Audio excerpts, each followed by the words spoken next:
हमारे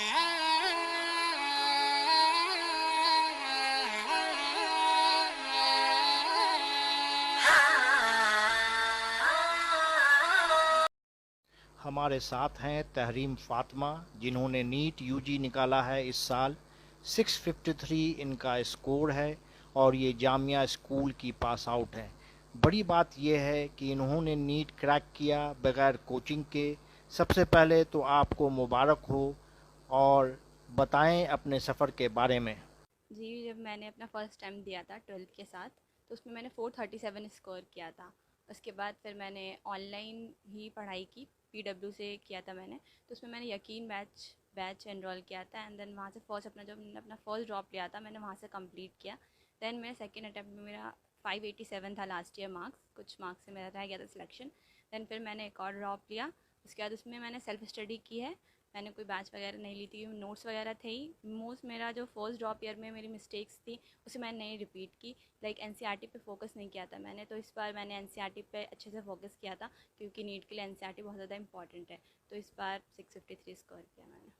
अच्छा, नीट में बहुत सारे एनसीईआरटी के अलावा और किसी भी रेफरेंस बुक की कोई भी ज़रूरत नहीं है। बहुत सारे स्टूडेंट सोचते हैं कि एनसीईआरटी शायद इनफ नहीं है, हमें और भी बुक्स पे जाना चाहिए, पर मैंने तो सिर्फ एनसीईआरटी की है। और मैं भी यही देना चाहूँगी सबको कि आप एनसीईआरटी पे ज़्यादा अच्छे से फोकस करें, क्योंकि एनसीईआरटी से बाहर कुछ भी नहीं आता है, चाहे वो फिजिक्स की हो, केमिस्ट्री हो या बायोलॉजी। आपको तीनों ही एनसीईआरटी को इक्वली ट्रीट करना होगा, क्योंकि एनसीईआरटी से ही क्वेश्चंस आते हैं।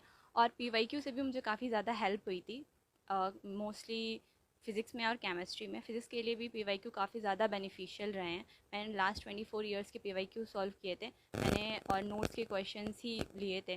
तो उसके अलावा मैंने कोई भी बुक एक्स्ट्रा नहीं पढ़ी थी एनसीईआरटी के अलावा। तो एनसीईआरटी पे फोकस रहना है, और पीवाईक्यू पे ज़रूर मतलब बहुत ज़्यादा प्रैक्टिस करनी। सबसे पहले स्टूडेंट को डेडिकेशन चाहिए होता है, एक डिसिप्लिन चाहिए होता है। तो ज़रूरी नहीं कि अगर आप बड़े कोचिंग में जा रहे हैं तभी आप नीट क्रैक कर सकते हैं, या आपके सेल्फ मोटिवेशन और सेल्फ डेडिकेशन के ऊपर डिपेंड करता है।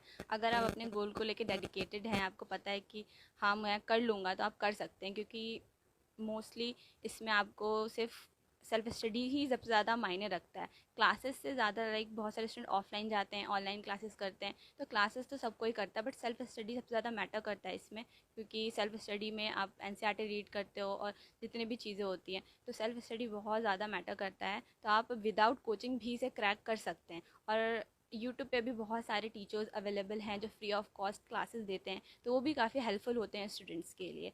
वरना पीडब्ल्यू भी एक बहुत एफोर्डेबल कॉस्ट पे एजुकेशन प्रोवाइड कर रहे हैं, तो आप वो भी ज्वाइन कर सकते हैं। जैसे मैंने अपने फर्स्ट ड्रॉप ईयर में ऑनलाइन पीडब्ल्यू कोर्स ही लिया था, वहाँ से ही फिर मैंने अपने नोट्स वगैरह रेडी किए, देन एनसीईआरटी पे फोकस किया। तो विदाउट कोचिंग से भी पॉसिबल है नीट क्रैक करना। क्या रूटीन आपका? डेली का रूटीन था कि 7 से 8 बजे तक उठ जाना था। मोस्टली क्या था कि मैं सुबह, मोस्टली बच्चे फजर के टाइम से उठकर ही पढ़ने लगते थे, पर मुझसे सुबह उठ के पढ़ा नहीं जाता था। मैं लेट नाइट स्टडी करती थी, लेकिन फिर भी कोशिश करती थी कि 1-2 बजे तक सो जाऊं, ताकि सुबह ज़्यादा लेट ना उठूं। तो सुबह मैं उठती थी, उसके बाद ब्रेकफास्ट करने के बाद मैंने यहाँ पे लाइब्रेरी ज्वाइन कर ली थी, क्योंकि घर पे गेस्ट वगैरह का आना जाना काफ़ी था, फिर बच्चे भी थे। तो इसलिए मैंने सोचा था कि घर पे शायद नहीं हो पाएगा, अच्छे से रूटीन नहीं बन पाएगा, इसलिए मेरे पास में घर के पास में लाइब्रेरी थी, तो मैं वहीं जाती थी। सुबह 8-9 बजे से मैं जाती थी फर्स्ट।